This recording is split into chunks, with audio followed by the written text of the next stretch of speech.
あれ、姉ちゃんはおらん。嘘。あ、おった。どっかにあった。上ともか、かわいい、ほら。ファスナーテープ。これあれ、ほら、一周じゃん。ほら、ほら。うん。だから長い。長いやろ。長い。うん。で、何がいるの、あと。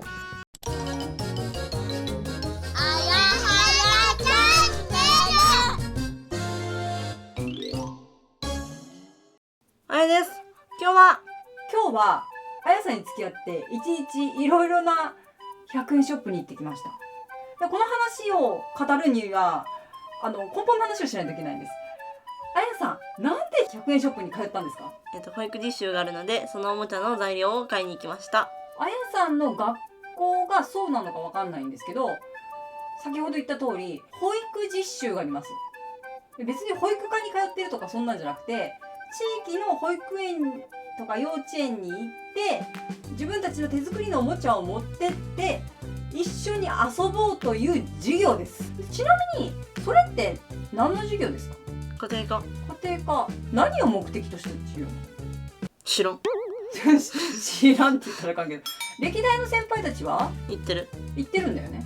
あれって行く保育園幼稚園っていうのは自分の住んでる地域に近いところに行かされるの？うん。母さん、この授業にあなたは物申すことがあるんですよね。面倒を見るのが3歳児から5歳児らしいんですけど、当日までその3歳児から5歳児どれを面倒を見るのかわからないらしいです。はい。3歳児と遊ぶのか、4歳児と遊ぶのか、5歳児と遊ぶのかっていうのがはっきりしないらしいです。で、あやさんが一番引っかかってるのは、あやさんね、6歳になるかのという妹がいます。なので、3歳児と5歳児の月齢でできることできないことの差が大きいってことを知っています。なので、決めてもらわなんて困ります。5歳なのか3歳なのか、はたまた4歳なのかはっきり決めていただかないと、それに対応する月齢の子のおもちゃが作れないとめちゃくちゃ帰ってきて怒ってました。普通の子はね、多分そんなに思わないよ。ちっちゃい子と遊ぶおもちゃを作ればいいやって言って多分それで終わりなんですよ。でもあやさんはかのさんがいるので困っております。本当にさ、何を目的としてる？知らへんって。なんか子供はなんか遊びを通してなんかそういう機能を発達しとるで、なんかブラーって言って先生、あやさん理由分かってませんよ。多分他の子もそんな感じでしょ。学校の先生が生徒さんに求めてるのが、その活動を通してどんな部分が子どもの成長に関わってるのかっていう部分を最終的に見つけてほしいっていうのが課題なの？知らへん。あやさんはどう受け取ったの？その先生のあれを。いや、めんどくせえな先生的にも困ってると思うんだって。3歳なのか4歳なのか5歳なのかって決めるのは多分受け入れ側の保育園の方の事情で変わってくると思うんです。子供がいらっしゃる先生であれば月齢の差なんか絶対わかるからあげたい部分はあるんだけど言えないっていうのが正直なところなのかなと思います。何にしようか決めました。いろいろネットで調べたりとかね、これがいいんじゃないって、いいねいいねって、材料これあるし、じゃあいいんじゃないって言って100均に見に行ったんですよ今日。そしたら廃盤。はい、欲しいものが廃盤だったんですよ。ダイソーさんって在庫管理アプリっていうのがあって、調べるとどこの店に在庫がどれだけある、いっぱいあるのか残りわずかなのかって調べることができるんですけど、それを調べた結果、なんと近隣のダイソーさんには一つも置いてないことが分かり断念することにしました。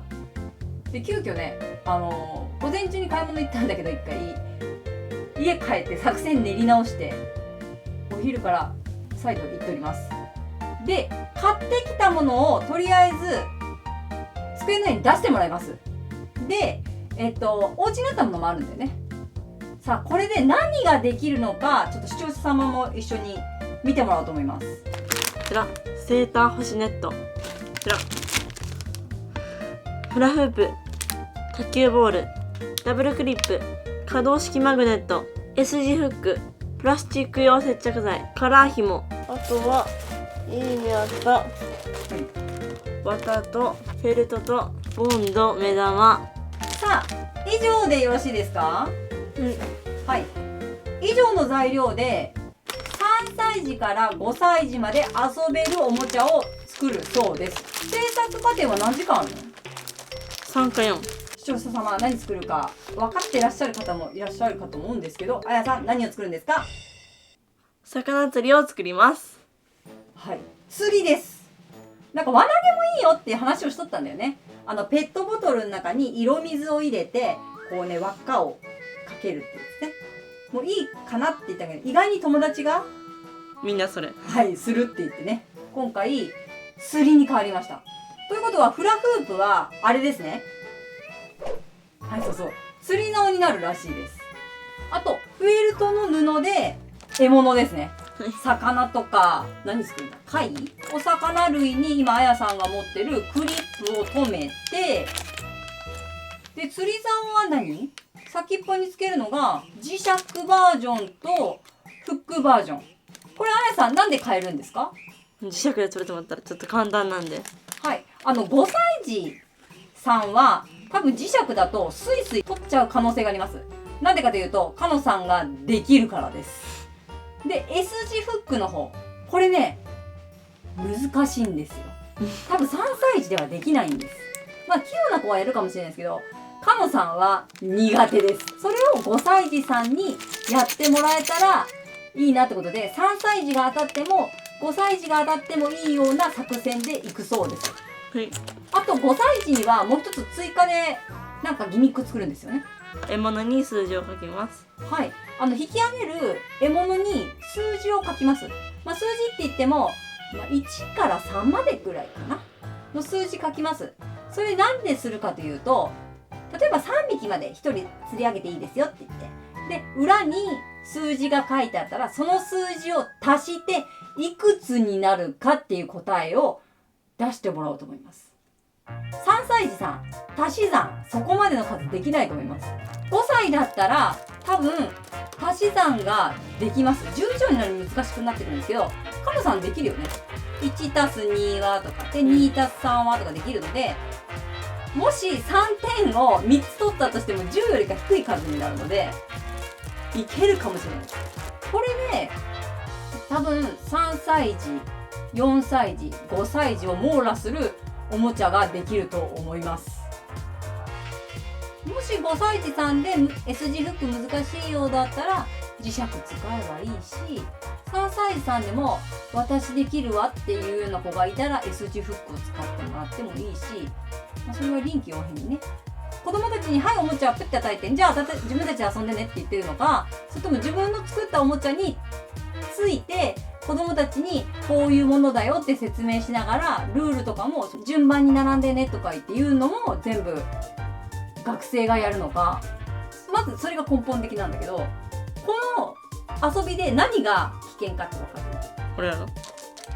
そう、 S 字フックの先っぽがこれね、止めがないやつなんですよ。鋭利になってます。それをマスキングテープで止めるんだよね、一応ね。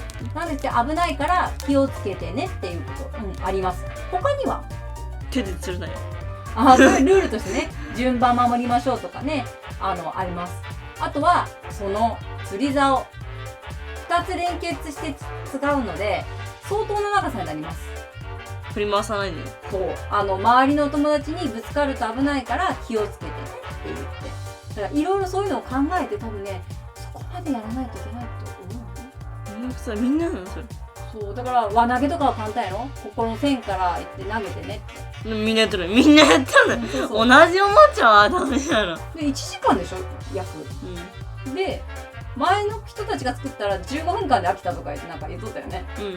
正直3歳児から5歳児の集中力って知れてます。同じおもちゃで全く遊ぶことがないので、輪投げが飽きた子がこっちの子行って、で別の子のところこっち戻ってきて、理想ローテーション。そうでその中で面白いと思うものに子供が集中しますでしょうね。あとトーク力のある人のところ行きますよ。応対ができるところ。あなたはそれができない。できないんで物で釣ってくださいその釣り竿なんでね楽しいよっていうことをアピールして、お魚でもそこら辺の床に広げると限りないから、これが池ですよとかこれが湖ですよっていう設定でやった方が、ここの外には釣り上げた魚以外持ってかないでねとか、本当はバケツかなんかにやると釣り上げたやつそこに入れてねとか言うと子供には分かりやすいんだけど、なんか夢膨らむね。私そういうの好きだわ。あやさんは苦手やけど、もうやだ。はい、楽しんで授業やってください。お家に持って帰ってこないでくださいね、作業ね。ママやってっていうのダメだからね。いいですか？それは無理。家には持って帰ってくるかもしれん。あ、そう、自分で頑張ってね。ややん。じゃあよ。めんどくせえ、マジでめんどくせえ。何がわかんない。家庭科の大きな山ってこれが最後でしょ。もうこれやるぐらいの調理やった方が絶対いいんや。ちょっとめんどくさいけど頑張ります。最後まで見てくれてありがとうございます。バイバーイ。だから今日ママは靴履いてかんでいいんかって言ったよ。言ってない？危な。でパパに言ったよ。なあ。よかった。早いによ。俺の見たあんたな。前からここはね。どうやって行くの？遊ぶのここで。まっすぐ行ってたら見てた。何をするの？ママとかげさん来とるよ。ここにさっきとる。あ、ちなみに今撮影時間夜の8時です。あ、だから使いとったんか。そうそうそう。下は？ほいじゃもう。下パジャマや。コロナ禍中のあれかよ。リモートワークの時リモートワーク。マジで眠い。